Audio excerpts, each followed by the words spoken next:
పోరాటం చేస్తాం. ఉన్న ప్రాజెక్టులను కూడా నింపేందుకు సహాయం అంటే ప్రభుత్వానికి ఏం అంటే ఎలాంటి సూచన ఇస్తారు? ప్రభుత్వానికి చిత్తశుద్ధి లేదు, రైతాంగానికి నీళ్లు ఇవ్వాలనేటువంటి ఆలోచన లేదు. ఎందుకంటే ఇప్పుడు ఇవాళ కాళేశ్వరం జలాశయాలు ఎవరైతే వస్తున్నాయో ఇవి కేసీఆర్ గారికి ఏడ పేరు వస్తుందో, కేసీఆర్ గారు కట్టిన ప్రాజెక్టుల ద్వారా నీళ్లు ఇస్తే కేసీఆర్కి పేరు వస్తుంది. ప్రపంచమే మెచ్చుకున్నది. ప్రపంచంలో ఈ బాహుబలి మోటార్లు అతిపెద్ద ఆసియా ఖండంలోనే పెద్ద మోటార్లు ఇవి. మరి ఈ ప్రాజెక్టు ద్వారా నీళ్లు పోతే కేసీఆర్ గారికి పేరు వస్తుందని రైతులను కేసీఆర్ గారిని పగబట్టి ఇలా రైతులను నట్టేట ముంచి రైతులకు నీళ్లు లేకుండా చేసింది. కానీ తప్పకుండా మేము రైతుల పక్షాన పోరాటం చేస్తూనే ఉంటాం. ఈ నీళ్లు సాధించే వరకు, యూరియా కూడా పూర్తి స్థాయిలో ఇచ్చే వరకు కూడా మేము మరి పోరాటం చేస్తూనే ఉంటాం. ఖచ్చితంగా రైతుల పక్షాన, తెలంగాణ ప్రజల పక్షాన కేసీఆర్ గారి నాయకత్వంలో తప్పకుండా బీఆర్ఎస్ పక్షాన, రైతుల పక్షాన, తెలంగాణ ప్రజల పక్షాన కొట్లాడుతూనే ఉంటాం. అన్ని సాధించే దొంగ హామీలన్నీ నెరవేరేదాకా పోరాడుతూనే ఉంటాం. ఇప్పుడున్న పరిస్థితుల్లో ఇప్పుడు మనకు నందిమేడారంకి 4 పంపుల ద్వారా వస్తున్నాయి. అంటే ఇప్పుడున్న పరిస్థితుల్లో మిడ్మానర్ కావచ్చు, ఎల్ఎండి కావచ్చు, ఇంట్లో కూడా చాలా తక్కువ వాటర్ ఉంది. ఈ నేపథ్యంలో ఇవన్నీ కూడా నింపితే బాగుంటుందని భావిస్తున్నారు. ఎట్లుంటుంది? 100% అండి. ఇప్పుడు రెండు పంపులు మాత్రమే ఆన్ చేశారు. ఇక్కడ 7 పంపులు ఉన్నాయి. రోజు 2 టీఎంసీలు సప్లై చేసే అవకాశం ఉన్నా, ఉన్నా కూడా అక్కడ గోదావరిలో పుష్కలంగా నీళ్లున్నా కూడా అది ఎత్తిపోస్తలేరు. ఒక పెద్ద కుట్ర చేస్తా ఉన్నారు.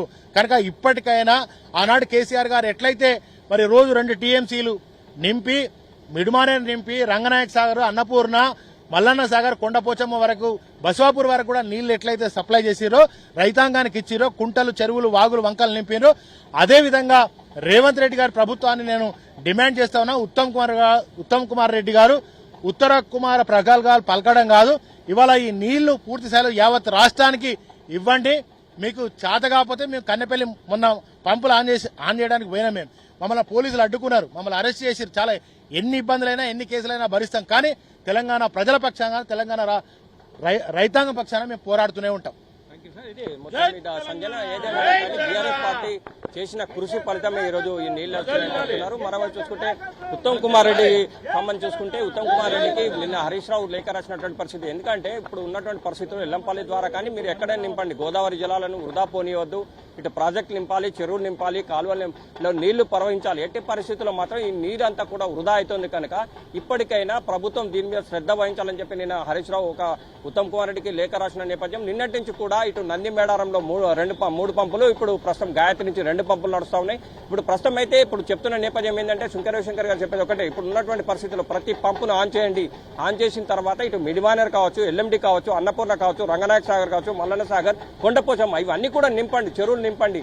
రైతాంగానికి నీళ్లు ఇచ్చేందుకు, యాసంగి కూడా నీళ్లు వచ్చే విధంగా మీరు పాటుపడాలి. కానీ ఈ విధంగా వృధా అయిన సముద్రంలో కలిసిపోతున్నట్టు నీటిని ప్రతి నీటి చుక్కను ఒడిచిపట్టుకుని ప్రజలకు, రైతాంగానికి సాగునీరు అందించాల్సిన అవసరం ప్రభుత్వంపై ఎంతైనా ఉందని చెప్తున్న నేపథ్యం అయితే మాకు స్పష్టంగా కనిపిస్తుంది. ఇది ఇక్కడ తాజా update. Vote studio. All right, Venugopal, thank you for the live updates.